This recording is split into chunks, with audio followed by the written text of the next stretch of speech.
नया कदम उठाने के लिए मंथन जरूरी है। मंथन हब जो आपको हमेशा मंथन करने में मदद करे।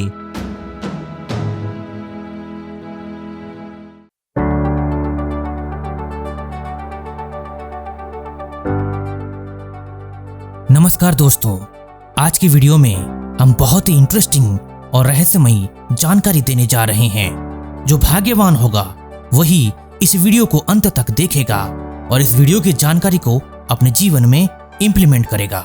जो अभागा होगा वो बीच में ही छोड़कर भाग जाएगा, उसके लिए हमारे पास कोई समाधान नहीं है।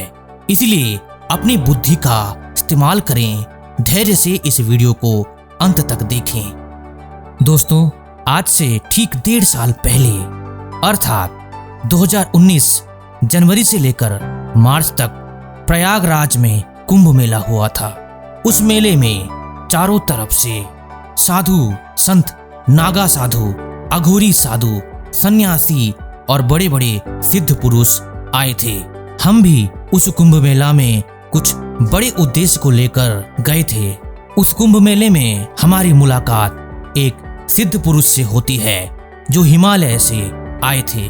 उनका कहना था वे हर 12 साल में जब भी कुंभ मेला होता है तभी वो हिमालय से कुंभ मेले में पहुंचते हैं। दोस्तों, उनसे हमारी खास बातचीत हुई थी।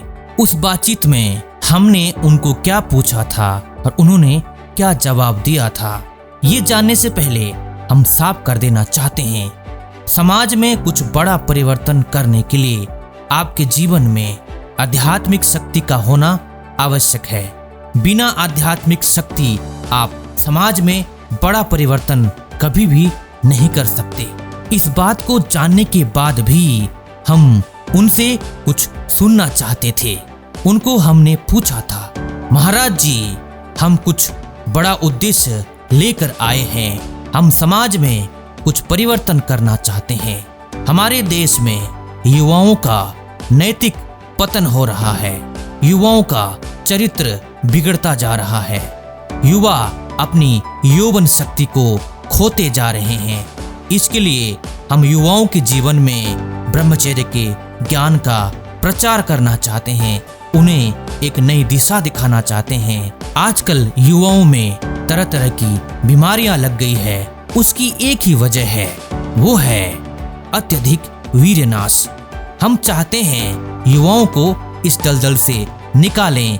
हम उन्हें बताना चाहते हैं कि आध्यात्मिक शक्ति से जीवन की कई सारी समस्याओं का समाधान के साथ साथ ब्रह्मचर्य में भी सफल हो सकते हैं।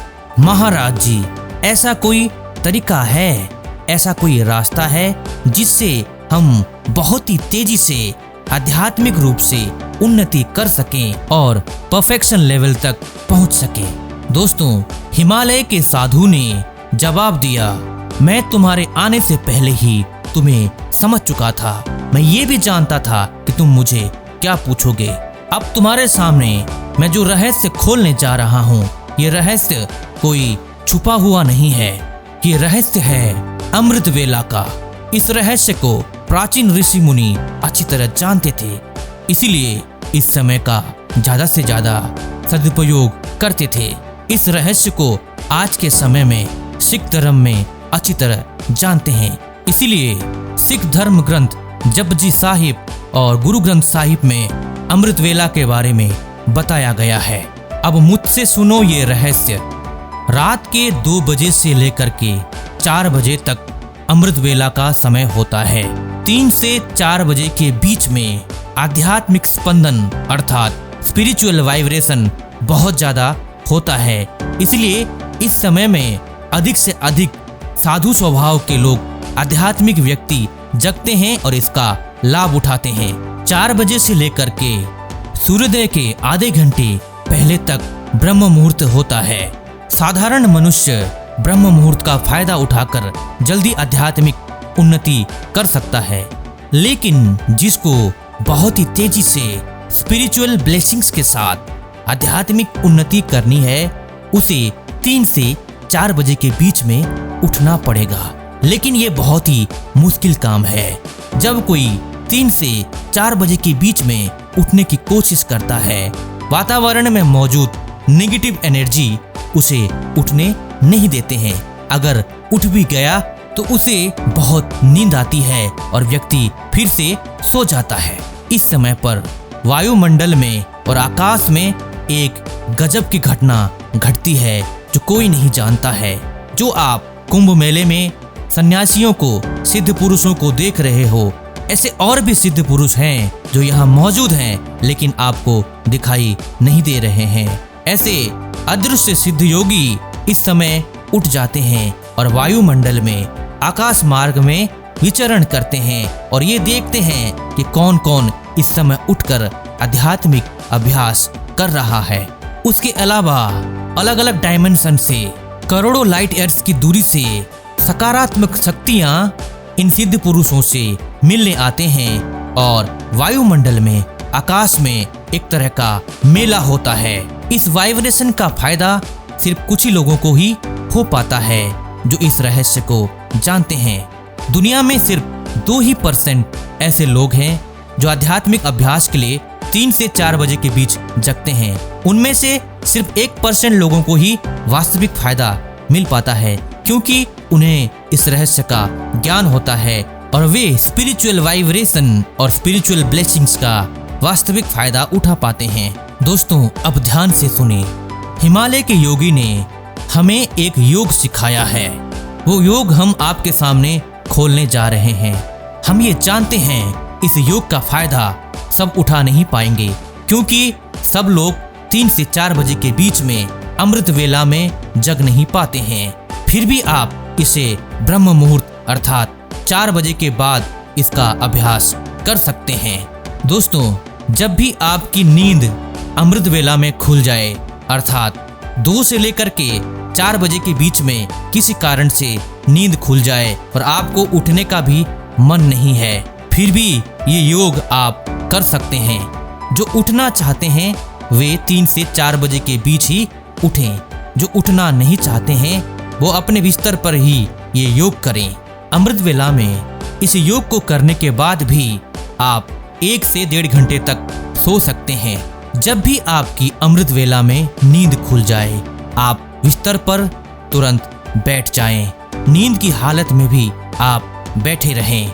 ये एक ऐसी हालत है, ना आप सो रहे हैं ना जग रहे हैं, लेकिन आपको पता चल रहा है कि आप बैठे हैं। बैठे बैठे आप इस लाइन को मन ही मन में रिपीट करें।